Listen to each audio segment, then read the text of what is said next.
મંત્રીમંડળના વિસ્તરણ અને સંગઠનમાં ફેરફારને લઈને કરવામાં આવી રહ્યા છે। સાથે જ વાત કરવામાં આવે તો ગઈકાલથી જે સીએમની એ દિલ્હીની મુલાકાતથી ગુજરાતની અંદર ચર્ચાએ જોર પકડ્યું છે કે નવા મંત્રીમંડળમાં કોના પત્તા કપાશે અને કોની એન્ટ્રી થશે, નવા ચહેરાઓ કોણ છે, તેને લઈને સૌથી મોટા સમાચાર।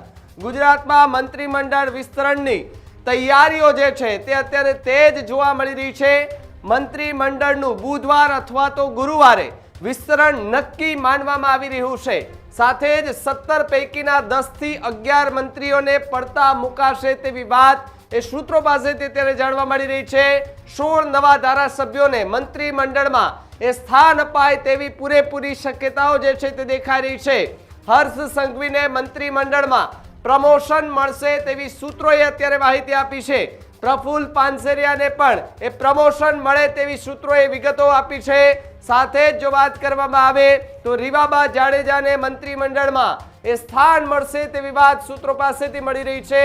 સાથે જ બીજી તરફ સંજય કોરડિયાને મંત્રીમંડળમાં સ્થાન મળે તેવી સૂત્રો પાસેથી વિગત અત્યારે મળી રહી છે। જીતુ વાઘાણીની મંત્રીમંડળમાં રી એન્ટ્રી નક્કી માનવામાં આવે છે।